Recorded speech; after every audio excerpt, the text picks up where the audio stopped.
Alrighty, well, welcome to another episode of Creators Corner. I'm your host, Bob Telford, and we are going to have some fun today because our guest is on the board of Fractured Actors Theater Company in Ventura, California. And before that, she earned a degree in directing from UCSB and worked with Drama Dogs, Slightly Askew Players, Lit Room Theater Company, and others. She's authored 2 produced full-length plays, directs, acts, and produces. Please welcome to Creators Corner, Erica Connell. Welcome, Erica. Thank you very much. Thanks for having me, Bob. Yeah, it's fascinating. I've had the opportunity to work with you now, well, I'm going to say 1.5 times because we're just getting started on the second one. That's right. And both of the projects are not your normal theatrical live theater productions. 29.5-hour Writers Festival was, on a Friday evening. Everybody comes together with actors, writers, directors, and they get their prompts, and the writers go away and come back in the morning, 3 a.m. They deliver their scripts, and then the actors and directors come together at 8 a.m. and that night the show's on. That's right. And then this particular production is unique in its regard of taking all these different elements, people's talents, whether it's music, dance, whatever, and putting it together and then creating a through line, and obviously the name of the piece is going to Short Attention Span Theater is now not going to be the official title. That's right. That's where we started, but as the project has evolved a little bit, we're rethinking that. Right, we want a name that better reflects what we're creating now. So right. We'll have that like this week, and I would love to plug the show. Like, come see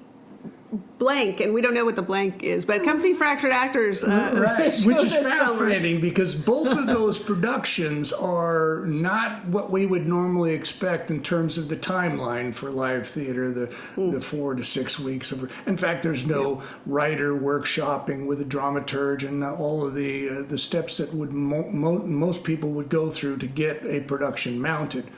And then, of course, the fact that you've got 4 to 6 weeks of rehearsal, and then you've got the production itself going on for a period of time. But anyway, in your bio, you went to UCSB, and your degree is in directing? Is in directing, that's right. I guess formally it's... I have a Bachelor of Arts in Dramatic Arts with an emphasis in directing is how they put it there. Right. But yeah, I actually went to school. I went to school pre-med, and then, rode my bike past the theater department and pulled right in there. I actually we did a lot of theater in high school and an amazing theater there. And, I just grew up with that mindset of like, you better get a degree in something, in a field in which you can actually make money. Yeah. And then, do art for you. Right. And I just found that I couldn't not do art once I found it. It's funny because I think we've had similar paths in that regard. I mean, my parents were like, learn a trade, and I was going to do industrial drafting, and I was at a college that they offered that, and I walked by the theater department, heard the laughter coming out of the theater. I said, wait a minute. Yeah. I walked in there, and I was watching this group working on stage. They were doing theater games. Right. And I thought, this is a heck of a lot more fun than industrial drafting. That was it. I never. But anybody else in your family that's in the arts? Not really in the same kind of a way. Most of my family, at least on my mother's side of the family, were involved in the medical world. So my grandfather was a cardiovascular surgeon. Wow. My mom worked in radiation oncology for her whole career, and my father worked in X-ray and stuff. So I was really comfortable in the medical world, which is, that's what I thought I would do. I thought I'd become a surgeon of some kind or whatever, and went to college there. But in the meantime, like I said, in high school, I had this amazing theater experience where, as a young person, I found the niche, and I did a lot of I think I was on the college track, so they gave me one elective, which was stage makeup. Oh, yeah. And in the theater, in the high school theater there, it was the theater professor had, the class was the class to do the makeup for the big productions that the school did every year. And we learned on these old reel-to-reels of Ben Nye training makeup stuff, and I just fell in love with it because it was like chiaroscuro and shaping the face and all of this really interesting transformational kind of makeup stuff. And I just thought this is an amazing world where you can use imagination and then bring it to life, and then of course the thing that happens between the audience and the live performance just captured my spirit. So what I thought I would do when I turned into the theater department on my bike was like, hey, I'm going to get a degree here, and then in fact I'll stay and get my master's, because maybe that'll give me enough alphabets, to get a job in this world and do that as a career. And there was a few things I didn't know. One was that emerging at that time really was effects and makeup. And if I knew that I could go somewhere to study that and get into effects and makeup, I probably would have chosen a career in that field. But I just didn't know enough to do that. And then the other thing was that about the time I graduated and was looking into what do I need to do for graduate studies, they said, well, what we really want is somebody who's been out in the world working in the field for 7 or 8 years and then come back and do your master's. And I thought, well, if I could get a job for 7, 8 years out in the field, I wouldn't need my master's. Exactly. And so in that meantime, I had, I got a job in a doctor's office to help pay for school and that. And then shortly after that, I found financial services, and that was exciting because I was very interested in learning how money works and how to build wealth and stuff, which I learned. But also I thought maybe that's something I could eventually do part-time and allow me to do the art that I love so much. And that's pretty much how it went. And so now I still have a foot in both worlds, and professionally started working with a new company recently where we're building a media arm, which is a little bit different than, I don't want to say just, because it's not just working in the theater, but working in the theater is a very specific skill set. Right. Building a media arm for a company is the business side of it too, and a world of other considerations that aren't just about putting on an amazing show that touches people's hearts, right? There's all this other stuff there. But in the world of if you can dream it, maybe it becomes a reality. I'm starting to build, a career doing what I wanted to do, which was being paid to be creative and doing that kind of work. And by the way, what you just described, in my mind, there's always a certain level of creativity that goes into building something or starting something. You've got to have that. You've got to have that mindset of, okay, just because it isn't there now doesn't mean it can't be there later on. Mm-hmm. So, creating is not just about art in terms of painting or music or theater or whatever, So now, were you grew up locally? I didn't. I grew up in the Claremont Upland area, so out in the San Bernardino, LA border kind of area. Sure. And then I came up to Santa Barbara for college, and then after college, met my now ex-husband. But I said, Ventura is about the most south I really ever want to go again, because LA and all that's just too hot for me, and I love being by the beach and everything. I hear you. But to your earlier point of these are really different kinds of productions, at least that you and I have been working on now together. Right. What I found is that I had thought in the past kind of, moments of being sad that I didn't dive into finding a way in the creative world to get paid well sooner. And what I found is that having some background in the medical world and working in that arena, and then working in financial services and really learning about that, and now helping my partner build his consulting firm around in digital identity space, the things that I've learned in those worlds about how those worlds work. And what I've learned about business and building things has been a huge asset to now doing these creative projects that have, they are slightly, the last couple of things we've done here as Fractured Actors have been kind of a different take and a different spin. I tend to work differently anyways. My background with my theater company in Santa Barbara was very physically based approach, and we would call it theater from the inside out because we'd kind of come in the back door. Yeah. So to speak, and a lot less, it was a lot less thinky and a lot more just physicalized. I was going to say feely, but it's not exactly that. And having been trained properly, if you will, a very thinky approach to directing, like that's an interesting foundation, but I've always been interested in like kind of what's else and what's next, Right. and how else can we build it and how else can we approach, Right.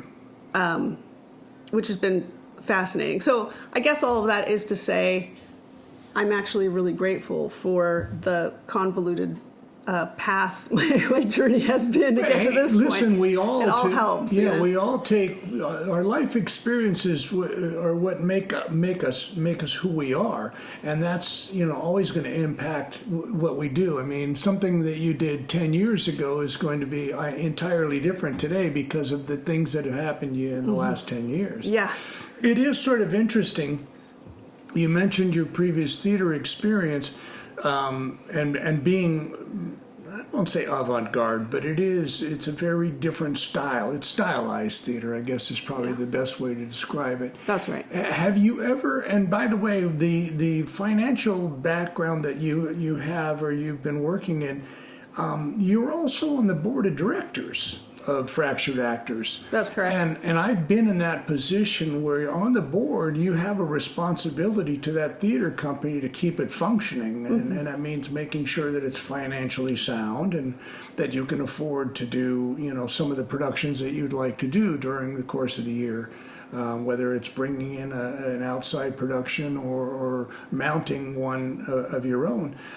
It's not an easy process. What are you finding, and I found when I moved up here to Ventura that a lot of the theater companies don't have membership dues or anything like that. They operate off of subscriptions or some other form of subsidy that allows them to continue to function. How does Fractured approach their business model, if you want to share that?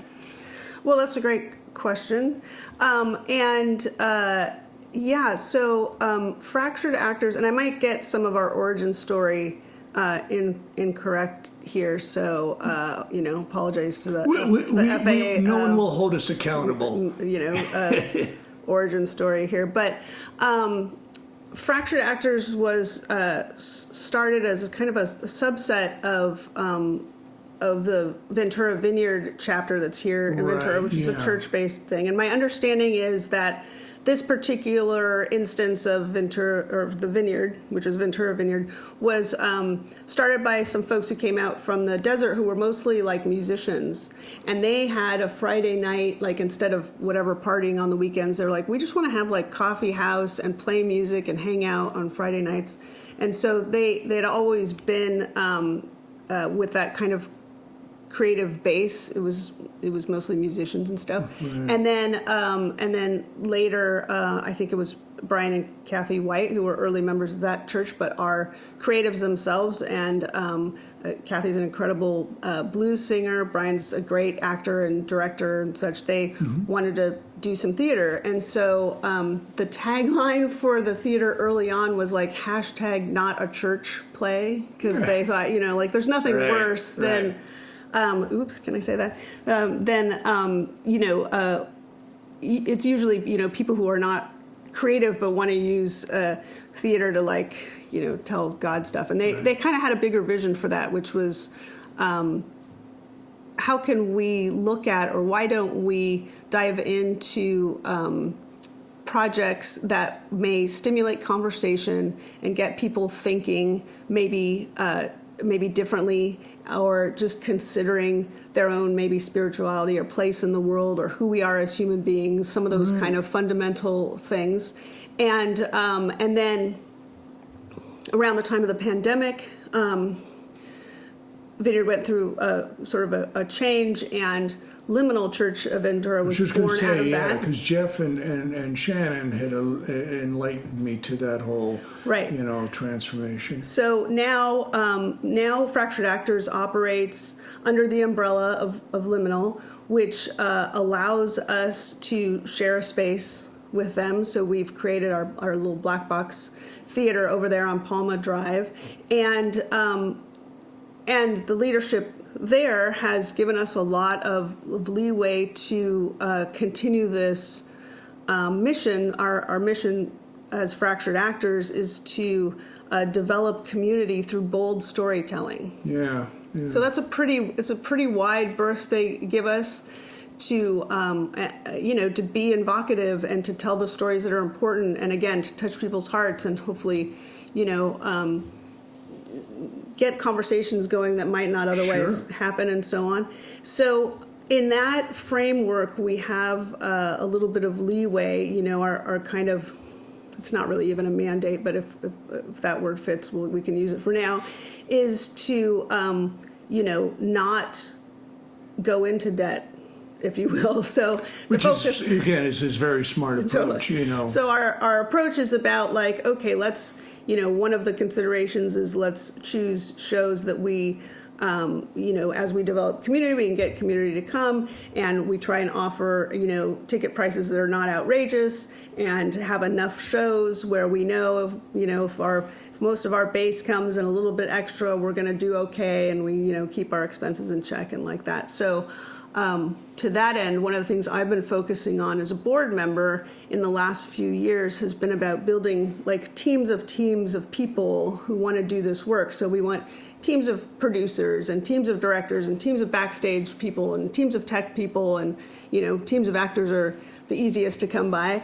But everybody wants to get on stage, but nobody wants to sweep it. That's right. So, but as we build teams of teams, then we're setting ourselves up for being able to develop seasons, in advance, like a regular theater company would do, but to have the people power to support that so that nobody has a burnout and that sort of thing. Yeah. And then, the next steps after that, of course, I think like any theater company, we'd love to get an endowment in place where we can fund ourselves and like that. But those are all steps along the way. Right. We have that vision, though. We'd love to get to that point. And in the meantime, we also want to do good work and, just create an environment where we can take people's excitement and talent and lift that up in the right kind of ways and allow people to come and flourish as artists, under our umbrella too. So that's what it's fascinating. And one of the things you mentioned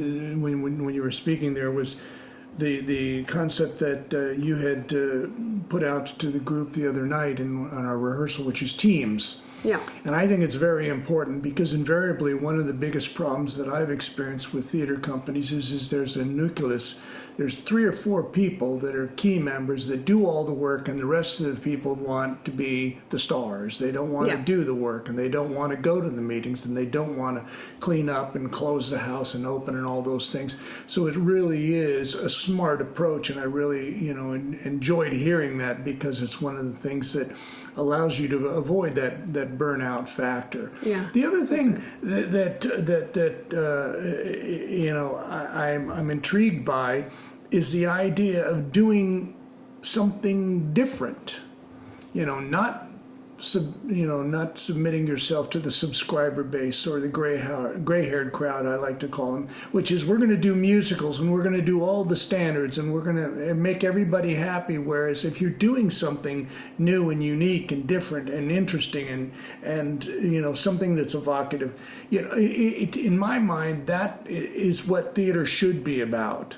Yeah, well, I think ideally we'd love to get to a place where we'd have a season that includes a little, I don't want to say a little bit of everything, but but both known works that people love and want to come see and remember from, their childhood or that time they went to New York or whatever, but also drive new works at the same time. And I get a lot of joy out of both. It's fun to do things that are evocative, and I often label myself as kind of snobby because while it's fun and interesting maybe to do Shakespeare, for instance, something really well known like Hamlet, in college we did a kabuki version of it, and because the director at school there wanted to do something.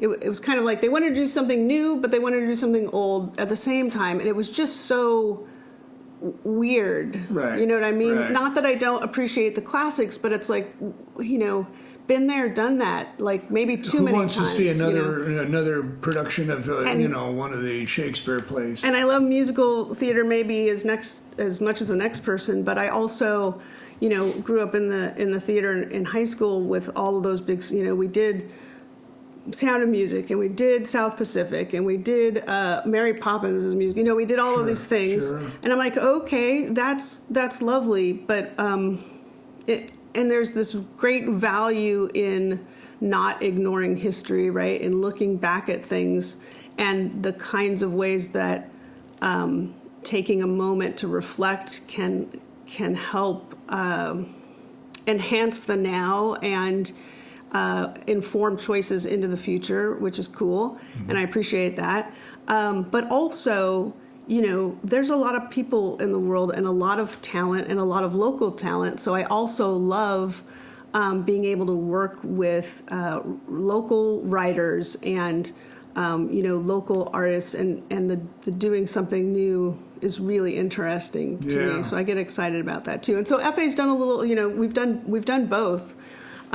This particular summer project is a little bit different than our past summer projects. We've had a lot of success with our speakeasy projects in the summer, which are usually, one acts or short plays written by maybe 4 or 5 different playwrights. Right. And then we have a live band, and we interstitial it all together with a great concept and so on. And that's a wonderful way of building community through bold storytelling. And this year's a little bit different. But then also, FA has also done, we did the Curious Incident of the Dog in the nighttime a few years ago. Did you guys do a production of Red? We did Red, which was by amazing. The way, that play in and of itself is just phenomenal. Yeah, those two were wonderful. Directed by our other board member, Karen Noel. She did an amazing job with both of those. I think Dog was an award winner for us, even, which was amazing. Brian White helped produce that one, I think. But we also have done. I directed Comic Potential, which was a written piece from the 90s.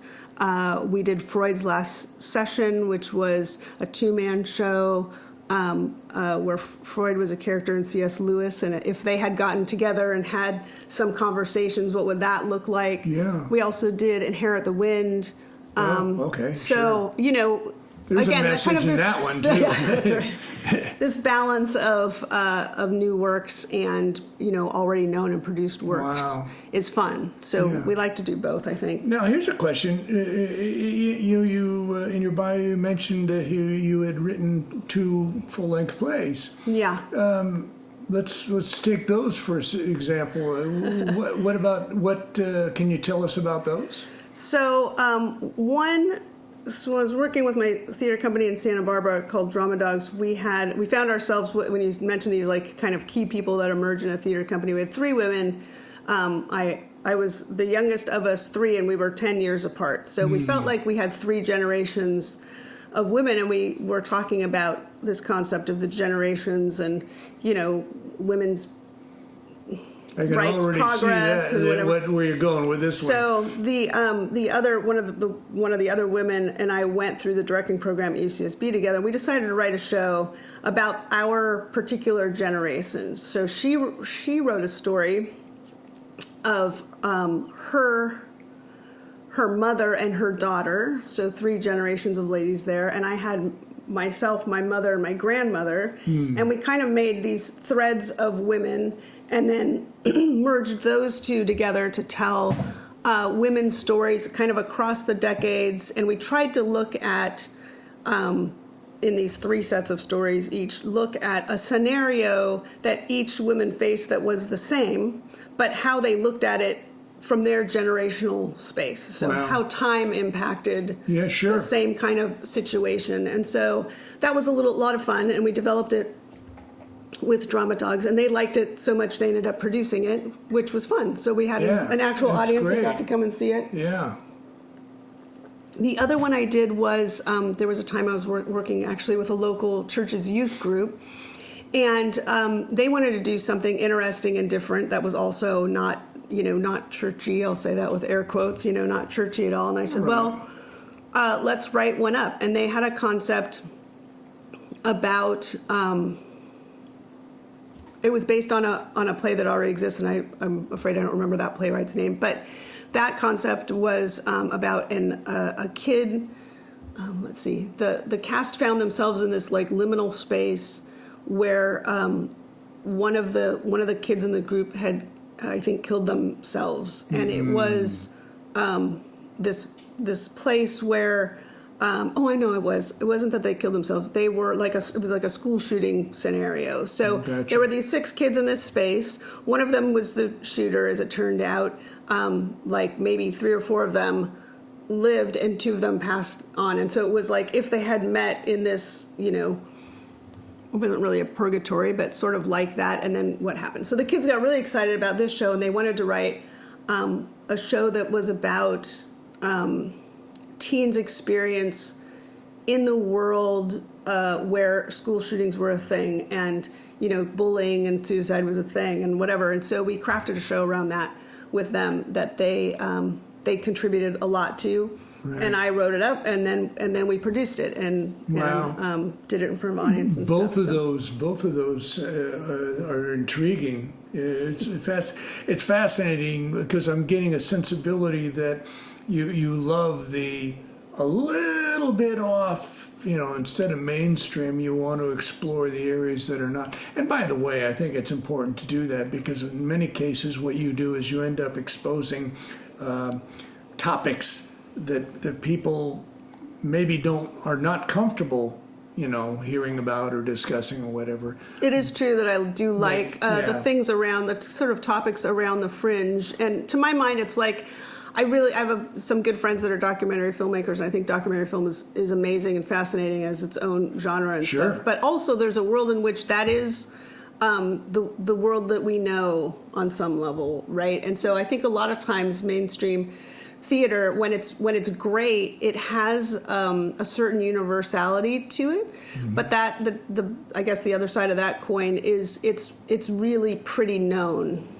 And that's great for drawing audiences and whatever like that. Right. But I do like what about, the least of us or the smaller, there's still a lot of life experience that aren't quite, again, air quotes, normal or like what you're used to. And I really feel like the more we know about those kinds of things and are exposed to it, the more enriched our lives can become. I feel that way about traveling as well. I really want to take my kids around the world because, and my family was international. My mom was Colombian. My grandparents came from Colombia here and always had a very international mindset. What is our place in the world? And that the world is pretty big. And there's all kinds of cultures and all kinds of foods and all kinds of music and all kinds of whatever. And the more that we get exposed to that, just the bigger and more interesting our internal world gets too. Right. So I think the topics, when we look at the thing that is just off center in whatever direction, is really, interesting and stimulating and can, stretch and grow us a little bit more. And I think, in particular, in the moment of time that we're in right now, that goes a long way of just understanding anything that we consider the other. it's great to understand that, because my experience has been, as soon as you have some experience with the other, you realize there is no other. Right. It's just us. Exactly. Well, that's the whole point, is we're all in this together. You mentioned documentary films. Have you ever thought about, I mean, obviously your career has been mainly focused on theater. Have you ever thought about working in other mediums? I have, but that's really, I don't know, it's maybe felt a little bit too far away. I think after college I did a few commercials, and I just... In what capacity? I acted in a couple. Got it. And that was interesting and fun, but I felt like such a small fish in the giant ocean. It is a very different world. That I thought maybe I didn't see how I could really have an impact there. It was really just more for me going to be about like chasing something, money or fame or notoriety even, or whatever. And that wasn't particularly appealing, right? It's not satisfying either, because you're basically just a performing, Yeah, I mean, I want to do things that feel like I'm, making a positive difference in the world, or pushing somebody else up, or, contributing in a way that's a little more impactful. And that didn't feel to me at the time like it was very impactful. So. So if anybody wants to find out more about Fractured Actors Theater, is there a social media that they can... Yes. Well, we have a website, first of all, so fracturedactors.com is a great place to get started and get on the mailing list. Right. That's important. And then we are on Instagram and Facebook, at least. Right.